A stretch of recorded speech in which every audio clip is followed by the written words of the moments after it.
Han pasado ya más de 50 años de historia, desde que aquellos 12 grandes hombres de campo se unieron para defender los intereses de los ganaderos de Bravo, mexicanos, buscando soluciones a sus problemas. El 13 de junio de 1946, ingresó como Asociación Ganadera de Criadores de Toros de Lidia a la Confederación Nacional Ganadera. En el año de 1967, la Secretaría de Agricultura y Ganadería emite el siguiente oficio. Se expide la presente patente para funcionar a la Asociación Nacional de Criadores de Toros de Lidia, que venía funcionando como Unión Nacional, quedando registrada con antigüedad del 13 de junio de 1946, fecha inicial de su constitución como asociación. Evolución del toro mexicano. Al igual que otras especies, el precisar el origen del toro de Lidia es perderse en los grandes misterios de la creación. La evolución de nuestro toro ha ido a la par de nuestra historia como nación. La Nueva España sufrió muchas transformaciones hasta convertirse en el México que tenemos hoy, libre y soberano.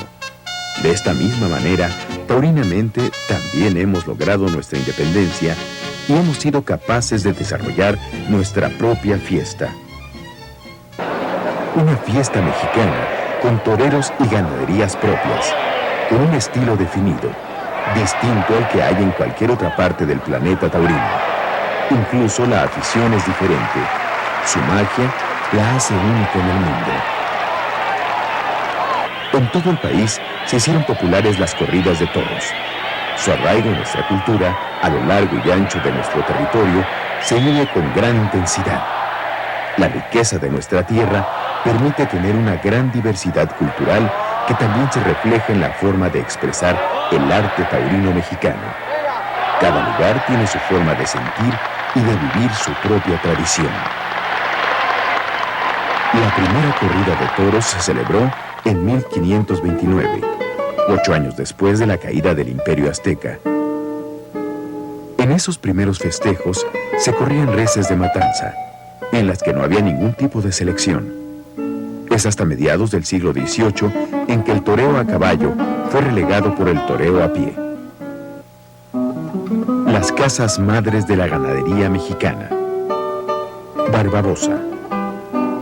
Para 1552, el conquistador Juan Gutiérrez Altamirano, primo de Hernán Cortés, recibió como repartimiento el pueblo de Calimaya y otras estancias en el valle de Toluca.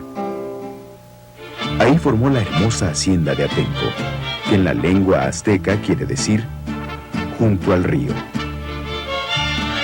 Esta es la ganadería más antigua del mundo que está aún en pie y ha sobrevivido a las guerras civiles y al paso del tiempo. En 1835, don José Julio Barbabosa adquiere la hacienda de Santín. Y en 1853, su hijo Rafael Barbabosa Arzate compra la finca de San Diego de los Padres para formar su vacada, mientras que su hermano Jesús María hereda en 1860 a Santín. Años más tarde, don Rafael adquiere la ganadería de Atenco del último conde de Santiago, don José Juan Cervantes, siendo entonces uno de los 4 pilares de la ganadería brava mexicana.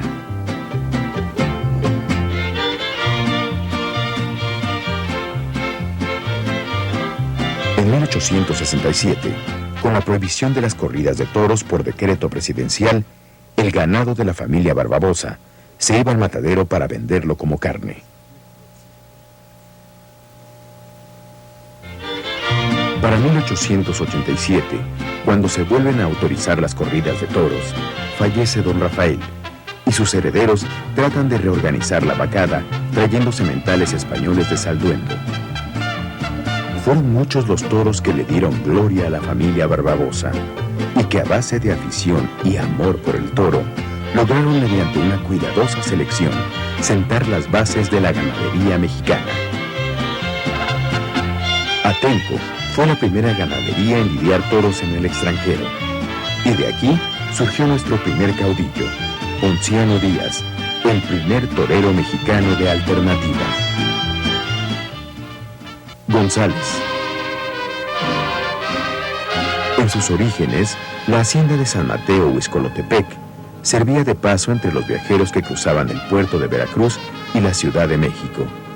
En el año de 1835 fue adquirida por don Miguel de Miranda a los padres betlemitas, quien se la arrendó a don Mariano González Fernández, quien por fin la compró en el año de 1856, siendo desde ese tiempo propiedad de la familia González.